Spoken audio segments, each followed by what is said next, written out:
कुमार, आप सभी लोगों का एक बार अपना आरएस क्लासेस में स्वागत है। जैसा कि हम लोग पढ़ रहे थे सारणी, उसके पिछले वीडियो में हम लोगों ने कुछ महत्वपूर्ण परिभाषाएं पढ़ी थी। तो आइए आज हम लोग बढ़ते हैं उसी क्रम में आगे कुछ महत्वपूर्ण परिभाषाएं देखते हैं। तो इसमें देखिएगा, सबसे पहले सहखंड या सहखंडित गुणनखंड आपके क्या होते हैं। सहखंड या सहगुणनखंड जो होते हैं इसको इंग्लिश में कोफैक्टर भी बोलते हैं। तो देखिए ये आपका क्या होता है, किसी वर्ग आव्यूह के एआईजे आपका कोई अवयव होगा।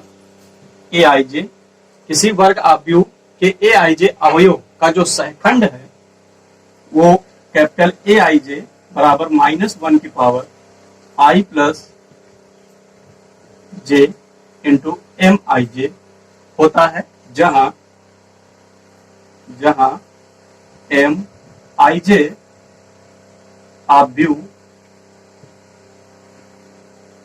ए की अवयव ए आई जे का उप सारणिक, यह आपका उप सारणिक होता है। तो यहाँ पे जो एम आई जे होता है वो आव्यूह ए के अवयव ए आई जे का उप सारणिक होता है। तो जो कैपिटल ए आई जे है वो आपका सह गुणनखंड या सहखंड कहलाता है। तो आगे देखिएगा सहखंडज क्या होता है आपका। सहखंडज आव्यूह, तो देखिए सहखंडज आव्यूह इसको हम इंग्लिश में एडजॉइंट मैट्रिक्स बोलते हैं। एडजॉइंट मैट्रिक्स, तो इसमें देखिए ये क्या होता है, किसी वर्ग आव्यूह के अवयवों के संगत सहखंड से निर्मित आव्यूह के परिवर्त आव्यूह को सहखंडज आव्यूह कहते हैं। जैसे आपको कोई आव्यूह दिया गया है, मान लिया ए बराबर आपको दिया है A11, A12, A21, A22, ये आपको एक आव्यूह दिया गया है। तो इसके सहखंडज से निर्मित आपका कोई आव्यूह मान लिया C हो गया, ये जो है वो C11, C12, C21, C22 है, ये है। तो एडजॉइंट ऑफ ए जो होगा, एडजॉइंट ऑफ ए यानी इसका जो परिवर्त आव्यूह होगा वो C डैश होगा। C डैश का मतलब हो गया इसका जो है परिवर्त आव्यूह। परिवर्त मतलब पंक्तियों को स्तंभों में बदल देना है आपको, तो वो उसका परिवर्त आव्यूह कहलाता है। तो ये कहलाएगा आव्यूह ए का सहखंडज आव्यूह यानी एडजॉइंट ऑफ ए। तो एडजॉइंट ऑफ ए जो होगा वो आपका होगा C डैश, यानी कि जो वर्ग आव्यूह आपको दिया गया है उसके संगत अवयवों के सहखंड से निर्मित जो आव्यूह होता है उसके परिवर्त आव्यूह को जो है हम सहखंडज आव्यूह कहते हैं। वहां पर ये आपको उदाहरण दिया गया, एक कोई मैट्रिक्स इसका सहखंडज, इसके सहखंडज से सहखंड से निर्मित जो आपका आव्यूह है वो ये हो गया। तो उसका जो एडजॉइंट होगा वो इस सहखंड से निर्मित जो आपका आव्यूह हुआ उसका परिवर्त आव्यूह होता है। तो ये हो गया आपका तो सहखंडज आव्यूह यानी एडजॉइंट मैट्रिक्स। तो आइए हम आगे देखते हैं आव्यूह का व्युत्क्रम या प्रतिलोम। तो किसी वर्ग आव्यूह का व्युत्क्रम या प्रतिलोम क्या होता है वो देखिएगा। यहां से माना कि ए हमारा कोई n कोटि का वर्ग आव्यूह है तथा b जो है वो एक n कोटि का आव्यूह इस प्रकार है कि AB बराबर IN बराबर BA। तो B को A का वर्ग, B को A का प्रतिलोम आव्यूह कहते हैं, प्रतिलोम या व्युत्क्रम आव्यूह कहते हैं। इसे A इनवर्स से प्रदर्शित करते हैं, से इनवर्स से प्रदर्शित करते हैं, अर्थात B जो है वो A का प्रतिलोम आव्यूह है। तो A इनवर्स बराबर हो जाएगा आपका B। किसी आव्यूह A का प्रतिलोम निम्न सूत्र से ज्ञात किया जा सकता है। अब यहां से देखिएगा, जैसे आपको कोई वर्ग आव्यूह ए दिया है तो उसका अगर आपको निकालना है प्रतिलोम आव्यूह यानी इनवर्स निकालना है तो इसके लिए सूत्र होगा 1/mod ए और determinant of A into adjoint of A. तो यहां से ए इनवर्स निम्न सूत्र से ज्ञात किया जा सकता है। और एक चीज मैंने आपको पहले बताया था कि कोई वर्ग आव्यूह आपको दिया गया है तो उसका प्रतिलोम या व्युत्क्रम संभव है या नहीं है, तो उसके लिए मैंने कंडीशन व्युत्क्रमणीय आव्यूह और व्युत्क्रमणीय आव्यूह। ए इनवर्स तभी संभव होगा जब वह व्युत्क्रमणीय आव्यूह होगा। तो व्युत्क्रमणीय आव्यूह होने का मतलब यह है कि ए इनवर्स का अस्तित्व तभी होगा जब ए व्युत्क्रमणीय है। व्युत्क्रमणीय है अर्थात डिटर्मिनेंट ऑफ ए बराबर नहीं होना चाहिए 0 के। अगर वह डिटर्मिनेंट ऑफ ए जो है वो 0 के बराबर नहीं है तभी ए इनवर्स का अस्तित्व है, यानी ए जो है वो व्युत्क्रमणीय होना चाहिए, तभी इसका ए इनवर्स ज्ञात किया जा सकता है। तो ये हो गया आपका प्रतिलोम, किसी आव्यूह का प्रतिलोम या व्युत्क्रम आव्यूह। तो इसमें कुछ महत्वपूर्ण पॉइंट है, उनको याद रखिएगा। पहला पॉइंट है आपका कि किसी वर्ग आव्यूह की किसी पंक्ति या स्तंभ के अवयवों व उनके संगत सहखंडों के गुणनफलों का योगफल जो होता है उस आव्यूह के सारणी के मान के बराबर होता है। अर्थात जैसे आपको कोई वर्ग आव्यूह ए दिया गया है, ए जो है आपका कोई वर्ग आव्यूह है, तो इसका जो सारणिक होगा वो आपका बराबर होगा ए आई जे, यानी उस पंक्ति या स्तंभ के अवयवों और उसके सहखंड के गुणनफलों के योग के बराबर होगा। अर्थात डिटर्मिनेंट ऑफ ए बराबर होगा समेशन ए आई जे इंटू ए आई जे, जहां ए आई जे जो है वो उस पंक्ति या स्तंभ के संगत अवयवों का जो है आपका सहखंड है। जैसे यहां से एक चीज ये इसमें भी ध्यान रखिएगा कि जो उपसारणिक व जो सहखंड होता है ये किसी अवयव विशेष के होते हैं, ये ध्यान रखिएगा। जैसे A11 का निकालना उपसारणिक, उसके लिए अलग, A12 का निकालना वो अलग। उसी तरीके सहखंड जो है भाई पहले A11 का निकालना है तो वो अलग, और A12 का निकालना है तो वो उसके लिए अलग होना है। तो इसमें ये ध्यान रखिएगा। जैसे अगर हम यहां से ये देखें कि कोई आपको आव्यूह दिया गया है, इस यहां से आपको आव्यूह दे दिया गया, मान लिया A बराबर A11, A12, A21, A22 ये दिया गया है। तो अगर इसमें हम पहली पंक्ति का देखें तो यहां से जो है फर्स्ट पंक्ति के अवयवों के संगत या के सापेक्ष, तो यहां से देखिएगा कि जो हमारा डिटर्मिनेंट ए होगा वो बराबर होगा आपका A11 into A11 plus A12 into A12। इसके जो है वो योग इन दोनों, यानी A11 जो हो गया वो अवयव हो गया पंक्ति का या स्तंभ का होगा, और कैपिटल A11 जो होगा वो सहखंड होगा। तो इनके जो किसी पंक्ति या स्तंभ, कोई भी पंक्ति हो या स्तंभ हो, उनके अवयवों व उनके संगत जो सहखंड होंगे उनका जो गुणनफल होगा वो आप गुणनफलों का योग जो होगा वो उस आव्यूह के सारणिक के मान के बराबर होंगे। ये पॉइंट याद रखिएगा आप लोग। और दूसरा, यदि ए एक n कोटि का वर्ग आव्यूह है तो यहां से देखिएगा adjoint A into adjoint of A बराबर होगा determinant of A into I N, determinant of A into I N बराबर adjoint of A into A के। तो ये जो होगा, अगर ए कोई वर्ग आव्यूह दिया गया तो ये आपकी प्रॉपर्टी होगी कि उस आव्यूह और उसके सहखंडज आव्यूह यानी एडजॉइंट ऑफ ए का गुणनफल जो होगा उस सारणिक और उस कोटि के जो है तत्समक आव्यूह के गुणनफल के बराबर होगा, और ये जो है वो इसके बराबर, यानी ये तीन एक प्रॉपर्टी है, ये जो है वो आपकी बराबर होंगी। इसे प्रमेय भी, ये एक प्रकार से प्रमेय भी है। तो यहां से अगला देखिएगा, यदि ए व बी दो समान क्रम के वर्ग आव्यूह है तो यहां से एडजॉइंट ऑफ ए बी बराबर होगा adjoint of B into adjoint of A. इन दोनों एडजॉइंट ऑफ ए बी जो होगा वो बराबर होगा adjoint of B into adjoint of A, यानी इन दोनों के गुणनफल के बराबर होना है। तो यहां से अगला देखिएगा, चौथा, यदि ए एक व्युत्क्रमणीय आव्यूह है तो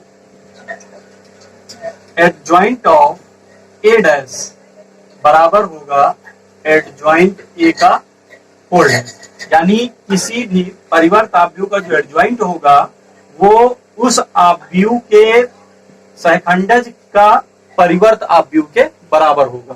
तो ये जो है आपका चौथा है। अगला देखिएगा, इसमें यदि ए एक एन क्रम का व्युत्क्रमणीय वर्ग आव्यूह है तो एक चीज ध्यान रखिएगा, उस कंडीशन पर एडजॉइंट ऑफ ए का जो डिटर्मिनेंट होगा वो उस आव्यूह के डिटर्मिनेंट की पावर n-1 होगा। यहां से अगली प्रॉपर्टी देखिएगा, इसकी 6 नंबर जो होती है, यदि ए व बी एक ही क्रम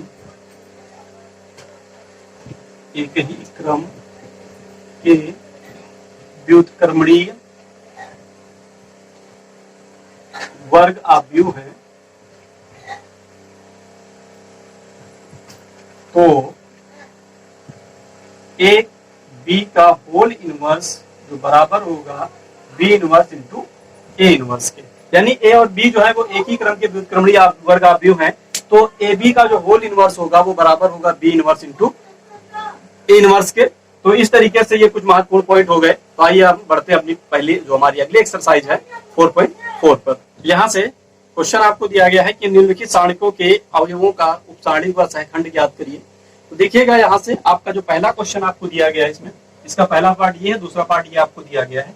तो इसके सभी अवयवों का सहखंड व उपसारणिक ज्ञात करना है। तो देखिएगा, यहाँ से मान लीजिएगा, माना a बराबर 2 - 4 0 और 1 ये हो गया। तो देखिए ये जो अवयव है वो a11 है, ये a12 है, ये a21 है, ये a22 है।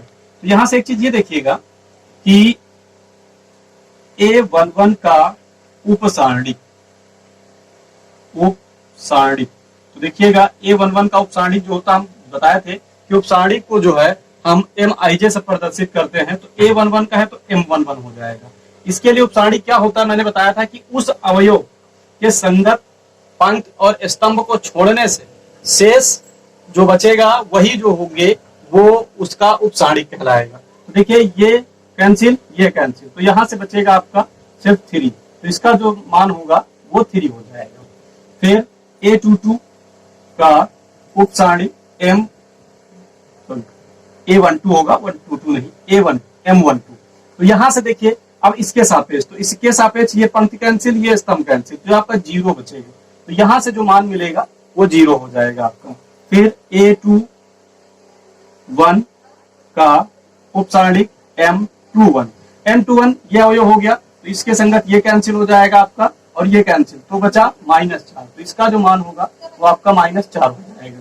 ये 22 का उपसारणिक M22 आपका क्या होगा, देखिए M22 की बात कर दी, ये स्तंभ कैंसिल, ये पंक्ति कैंसिल, तो यहां से बचेगा 2, यानी ये हो जाएगा आपका 2।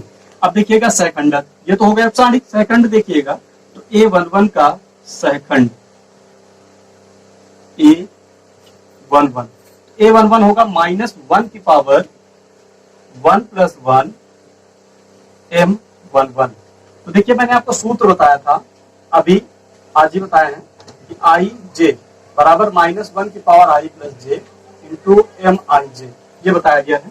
यहां से -1 भाई 1 1 2 हो जाएगा, प्लस आ जाएगा, और M11 की जो वैल्यू दी गई वो 3 दी गई, तो इसका मान 3 हो जाएगा। अब a12 का सहखंड a12 का मतलब -1 की पावर 1 + 2 ये हो जाएगा इंटू M12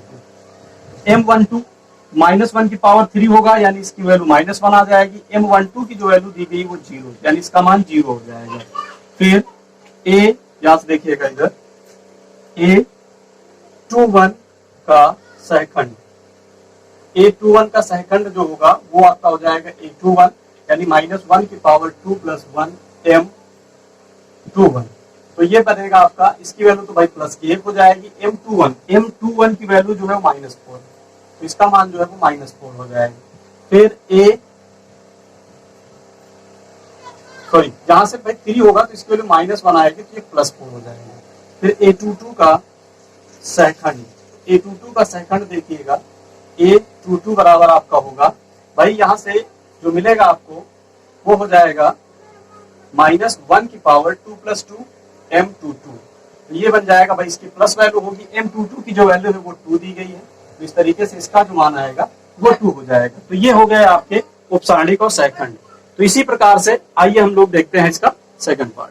तो यहाँ से इसका जो सेकंड पार्ट आपको दिया गया है, इसको मान लीजिएगा, माना A बराबर AC BD ये दिया। अब देखिएगा यहाँ पर हम अवयव विशेष नहीं लिखेंगे, तो सबसे पहले हमको निकालना है उपसारणिक। तो उपसारणिक अब आप लोग डायरेक्ट ऐसे लिखिएगा M11। M11 क्या होगा भाई आपका, ये कैंसिल बचा आपका B। M12 12 को मतलब ये कैंसिल और ये कैंसिल, B बचेगा। M21 का मतलब 21 मतलब दूसरी पंक्ति, ये कैंसिल C बचेगा आपका। M22 ये कैंसिल हो जाएगा, ये कैंसिल, A बचेगा। तो ये हो गया आपके उपसारणिक। अब यहां से देखिएगा सहखंड, अब डायरेक्ट भी लिख सकते हैं, ऐसे इसी प्रकार लिखिएगा। A11 का M11 M1 ये लिखने की आवश्यकता नहीं, कम समय में आप डायरेक्ट। M11 का मतलब यही हो गया कि वो पहली पंक्ति और पहले स्तंभ के पहले अवयव का जो है वो आपका उपसारणिक है। तो इसी प्रकार A11 का मतलब हो गया -1 की पावर 1 + 1 और M11 ये हो जाएगा 112 हो जाएगा, -1 की पावर 2 यानी प्लस वैल्यू आएगी। M11 की जो वैल्यू है वो D है, यानी इसका मान D हो गया। A12 है -1 की पावर 1 + 2 M12।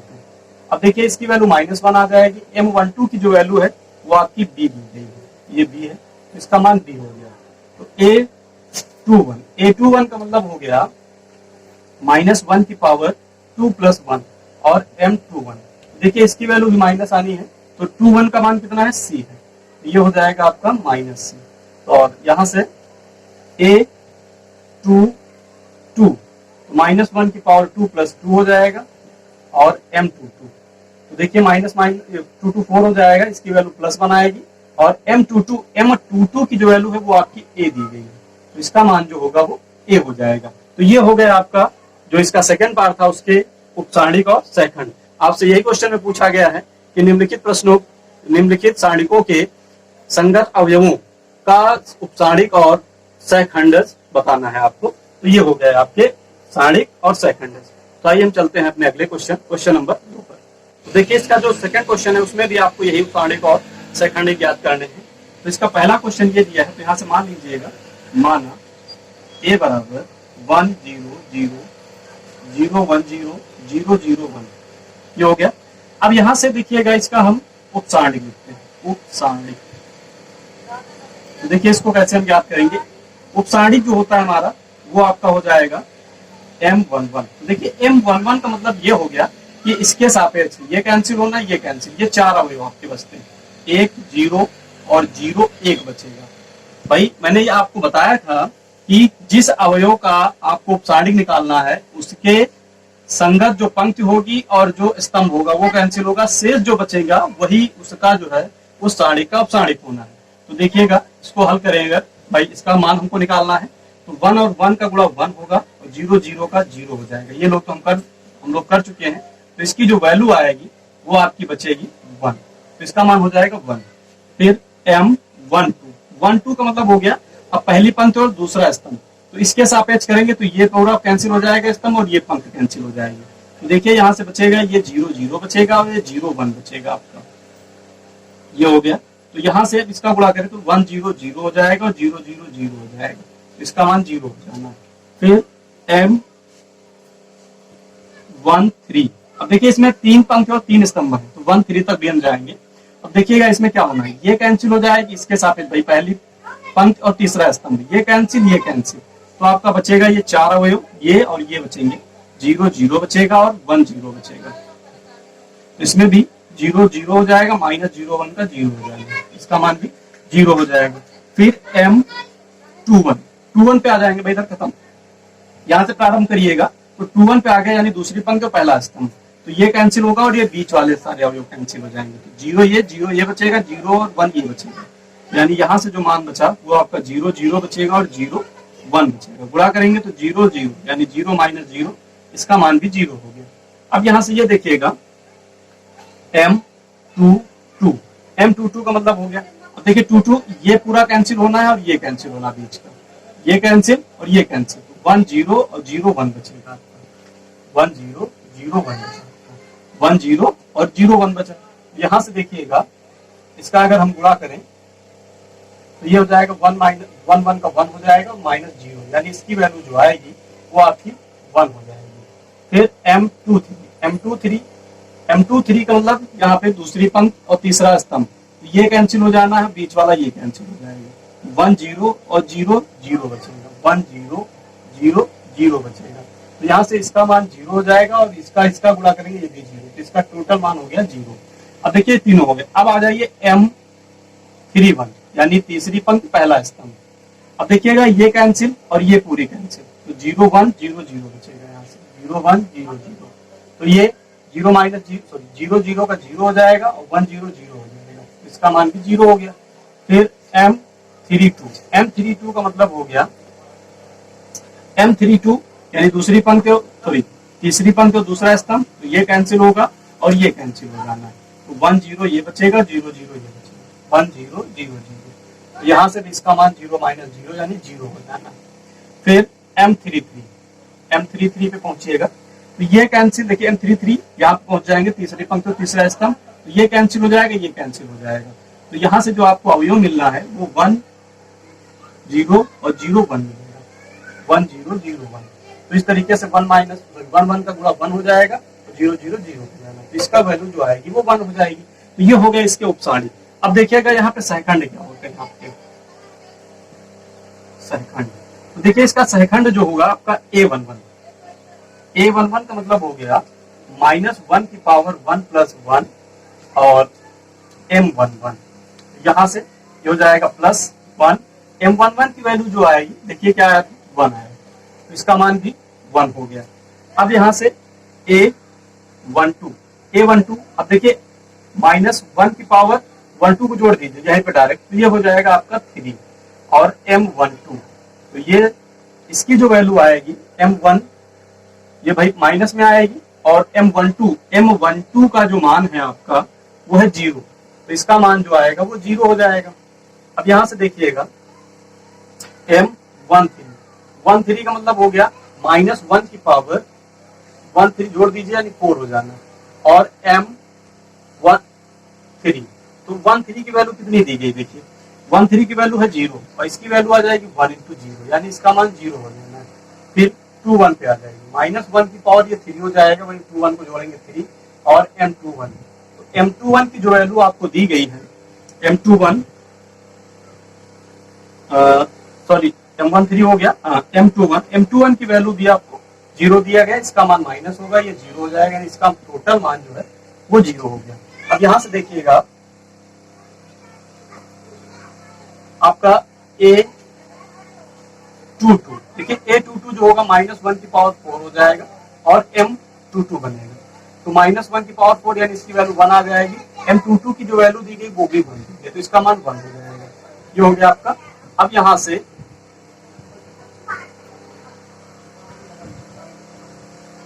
अब ये निकालिएगा A23 यानी -1 की पावर 2 3 5 हो जाएगा ये, और M23, तो देखिए -1 की पावर 5 की वैल्यू जो है -1 आएगी, और 23 की वैल्यू जो है वो 0 है, तो इसका मान भी 0 हो जाएगा।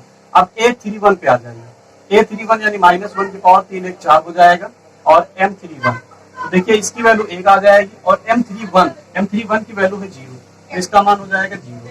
A32 यानी -1 की पावर 5 हो जाएगा, और M32 आ जाएगा, यानी इसकी वैल्यू -1 की पावर 5 का मान हो गया -1, और M32 की वैल्यू जो है वो 0, यानी इसका मान भी 0 हो गया। तो यहाँ से M33 -1 की पावर भाई 336 हो जाएगा, M33, अब देखिए इसकी वैल्यू +1 हो जाना है, M33 की वैल्यू जो है वो 1 होगी, तो इसका मान 1 हो गया। तो इस तरीके से जो है जो 3 × 3 कोटि की आपको सारणिक दी गई है, उसका भी मान हम बड़ी आसानी से, उसके सहखंड और सारणिक का मान बड़ी आसानी से ज्ञात कर सकते हैं। तो ये हो गया आपका क्वेश्चन नंबर सेकंड का फर्स्ट पार्ट। तो इसी तरीके से आप इसके सेकंड पार्ट को बड़ी आसानी से हल कर सकते हैं। उसके उपसारणिक और सहखंड को निम्न सूत्र से जो मैंने आपको बताया है उससे आप बड़ी आसानी से इसको कर सकते हैं। और एक चीज ये ध्यान रखिएगा, इसको बहुत अच्छे समझिएगा, क्योंकि अभी जब हम ए इनवर्स निकालेंगे तो वहां सहखंड आव्यूह की आवश्यकता आपको पड़ेगी। सहखंडज आव्यूह जो होगा वो सहखंडों के परिवर्त आव्यूह से ही निर्मित होगा। तो इसके लिए सहखंड बड़ी आसानी से वो आपको याद रखना है कि कैसे क्या करना है, कि हम सहखंड हमको याद रखना है। तो चाहे जो आप तरीका अपनाइए, लेकिन ये सहखंड जो है इनको याद रखिएगा। तो ये हो गया हमारा क्वेश्चन नंबर 2। तो यहाँ से अगला जो क्वेश्चन हमको दिया गया, क्वेश्चन नंबर 3 जो आपकी स्क्रीन पे, इसमें यह कहा गया है कि दूसरी पंक्ति के अवयवों के सहखंडों का प्रयोग करके सारणिक आपको दिया गया, उसका मान ज्ञात करना है। तो यहाँ से देखिएगा, ये आपको सारणिक दिया गया है, इसका मान जो हमको ज्ञात करना है दूसरी पंक्ति के अवयवों का सहखंडक। तो देखिए दूसरी पंक्ति जो है ये है हमारी, इसके सहखंडज का प्रयोग करके ज्ञात करना है। तो देखिए डायरेक्ट हम सहखंडज कैसे निकालेंगे। तो यहाँ से अगर हम देखें दूसरी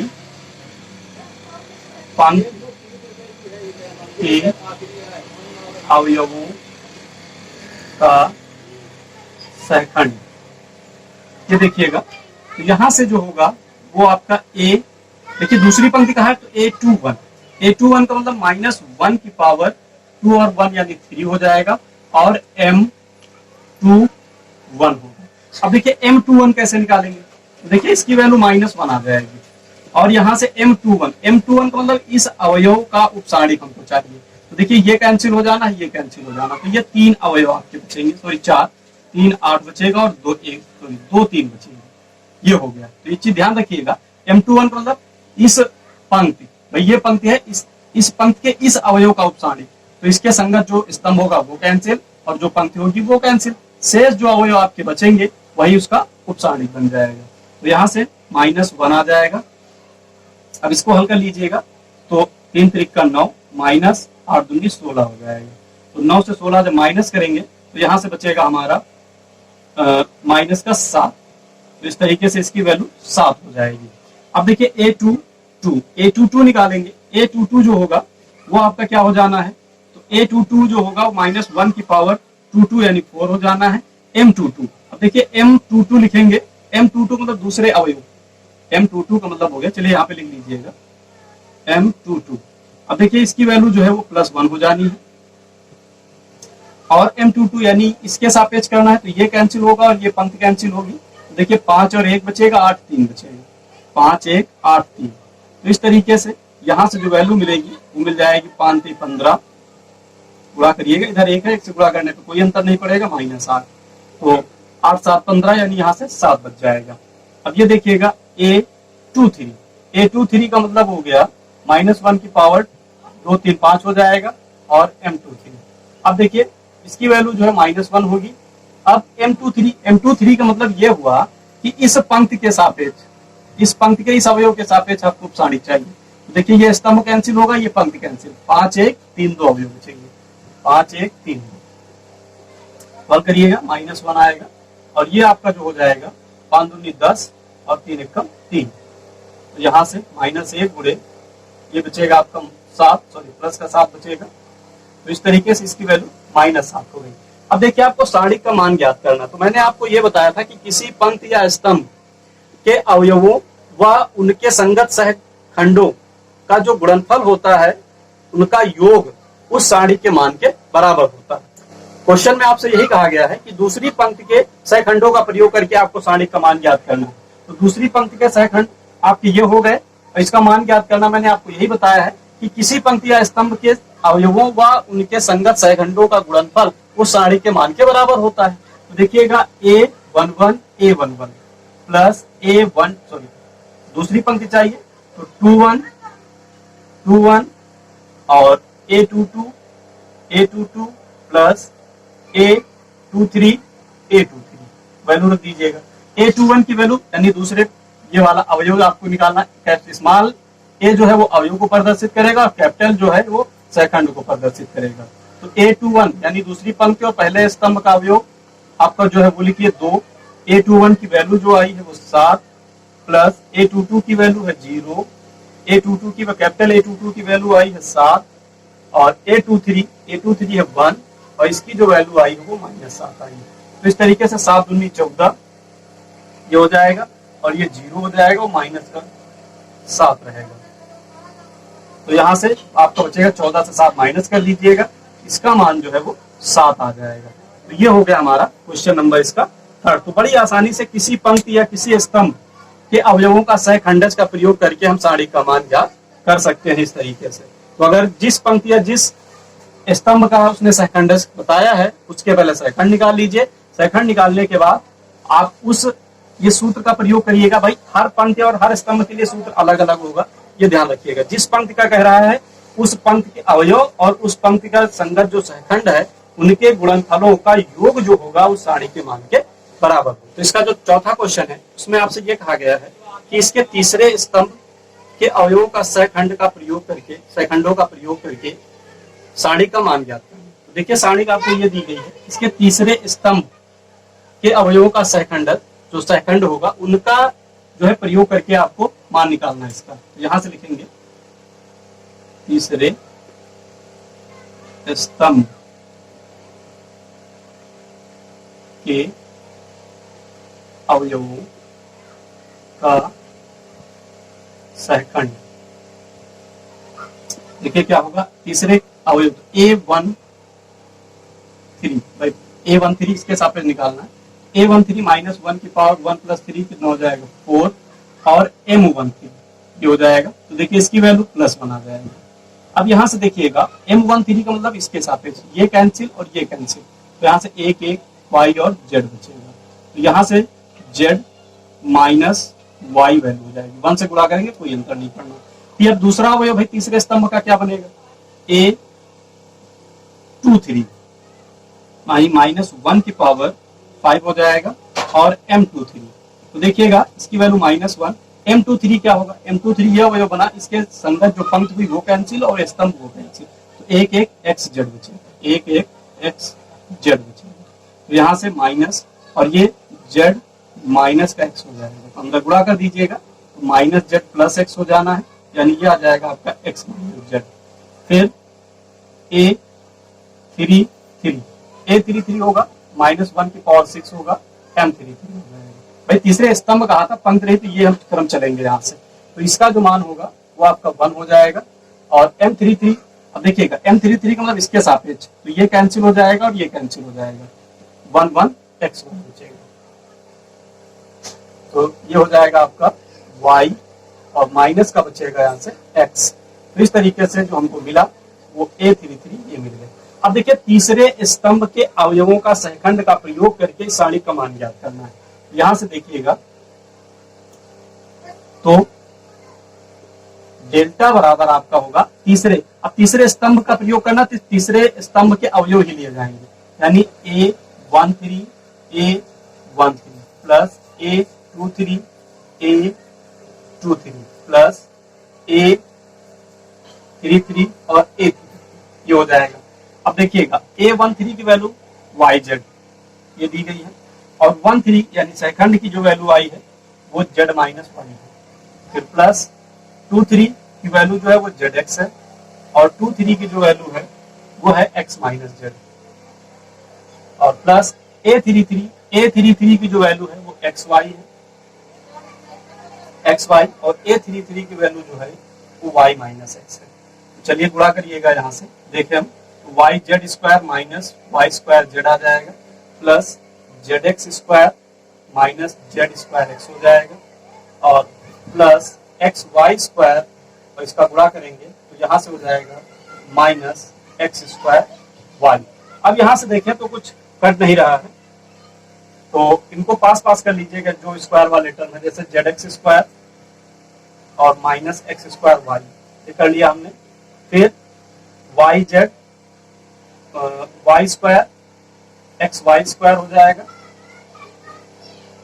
माइनस Y स्क्वायर Z हो जाएगा और फिर प्लस YZ स्क्वायर माइनस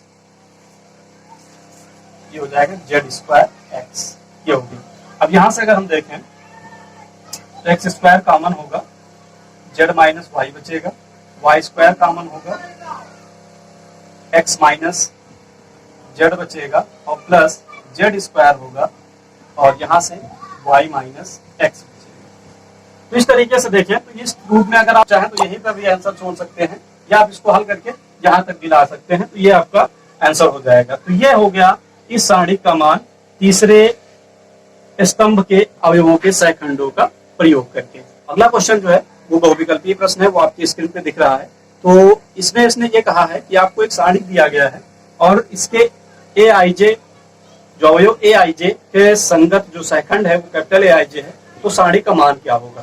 तो देखिए मैंने आपको बताया भी था कि किसी वर्ग आव्यूह के किसी पंक्ति या किसी स्तंभ के अवयवों व उनके संगत सहखंडों का गुणनफलों का योग जो होता है वो सारणी के मान के बराबर होता है।